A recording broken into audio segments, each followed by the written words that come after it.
led by the veteran from the Union Army, found itself in the prime position. It was winning. It took 2 years, but at the end of 2 years, an almost defeated Union had a problem. The problem was England, France and Russia. They wanted a negotiated settlement. So what they did was they decided to approach both parties with a peace settlement. The reason that they wanted two small Americas, not one big one. The ringleader in this was Britain. Britain had always been historically anti-slave. The North was not anti-slave, the South was pro-slave, it didn't make any difference. Abraham Lincoln wanted a victory, and in 1862 at a place called Antietam, he got a very messy and costly victory, but it was enough. By 1863, he had on the table the Emancipation Proclamation. It freed all the slaves in states hostile to the Union. But what it mainly did was it changed the way the British public looked at what was happening. The British public were very angry that Lord Palmerston was supporting what was a pro-slavery South against what was now an anti-slavery North. And support for any peace deal dried up. By 1863 we have Ulysses S. Grant. Ulysses S. Grant saw the writing on the wall. No more of this fighting a battle then retreating. No more of this old style Napoleonic warfare.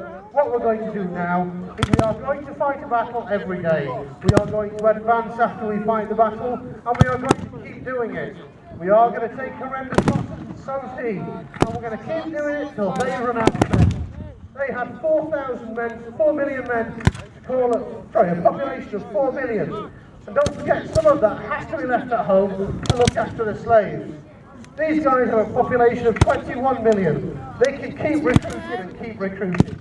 By the end of the war, the state of New York by itself is producing 4 times more raw materials than the entire South.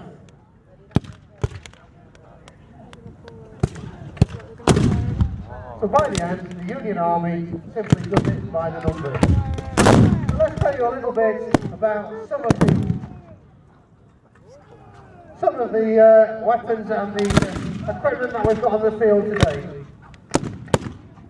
Most of the infantrymen are using rifle muskets. Rifle muskets come in 3 distinct varieties. In 1861 Springfield, in 1863 Springfield, and a Patent 53 English rifle musket.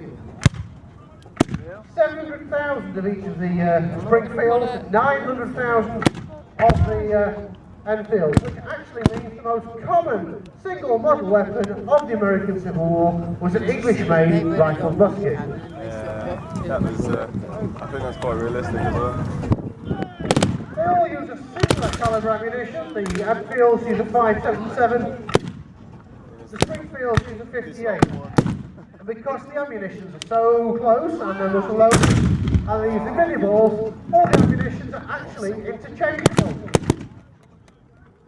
So effectively, both sides are using weapons with absolutely interchangeable ammunition, and they're all using weapons where they can take ammunition and weapons from each other, and it's pretty much homogeneous.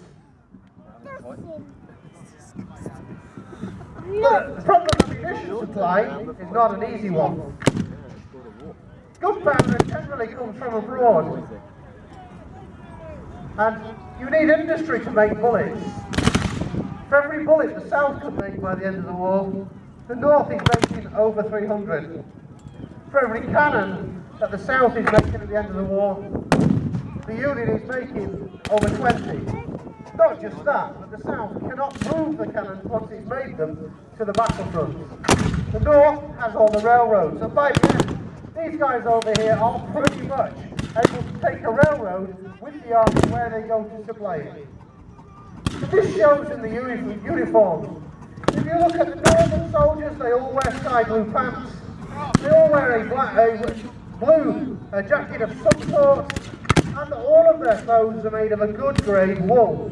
It's very warm, it's pretty fireproof, and it keeps you warm even in the wet. The Confederates, on the other hand, are wearing something called jean cloth. The jean cloth is made of a mixture of wool and cotton.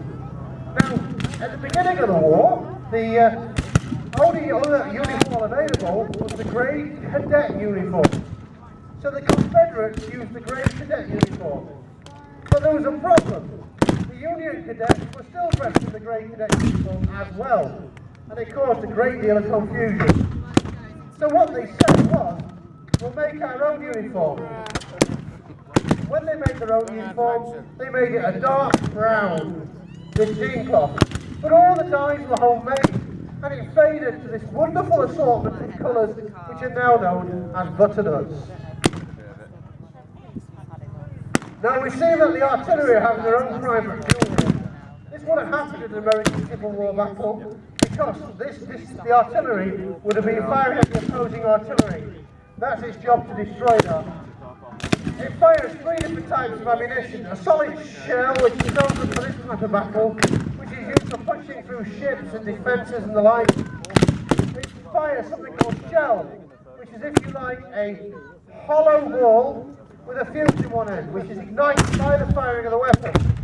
When it hits the ground, it explodes, or, if you've got it right, as it flies above your enemy, it explodes. An English lieutenant thought he had a good idea. Let's put bits of metal or musket ball in that. His name was Hardy Shrapnel, and that's where we get the term shrapnel from.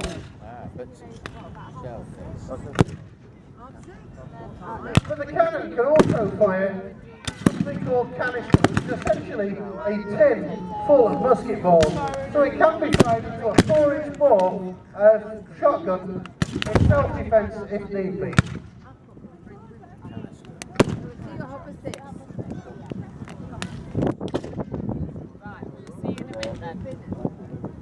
Now, at the beginning of the war, and we are dealing with early war troops here, the Union had a huge variety of uniforms.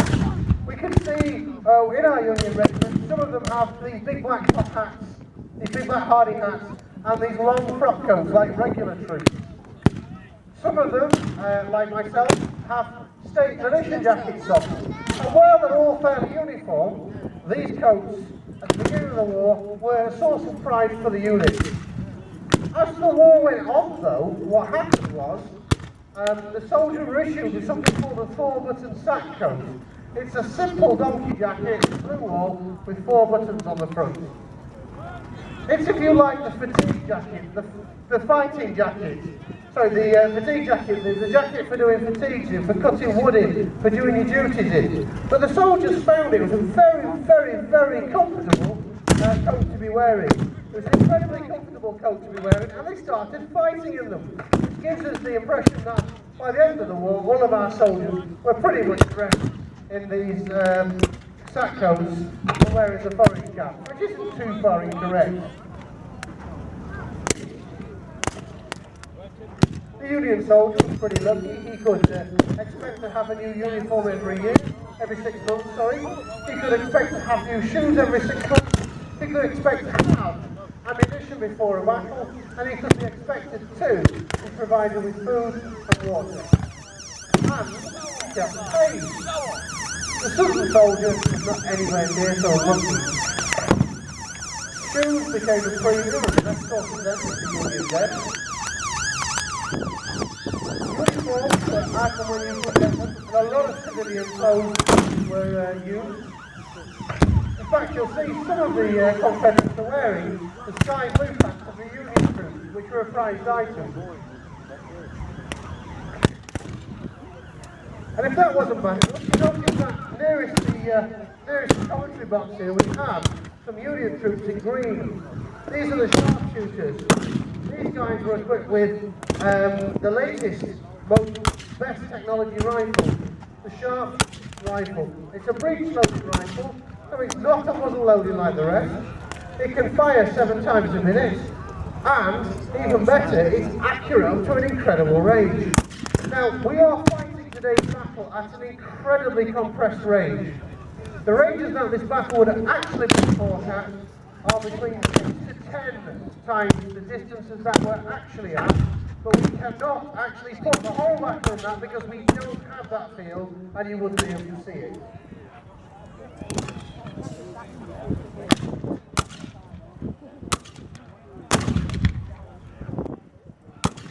By the end of the war, the Union troops not only had Sharp's rifles, they had Spencer rifles, repeating rifles, and Henry rifles. By the end of it, they had other breech-loading carbines, and they had plenty of ammunition for them. The South, fighting was what he could get hold of, and even if he could get hold of some of the weapons, such as breech-loading weapons that we mentioned, he couldn't use them because he couldn't make the ammunition for them.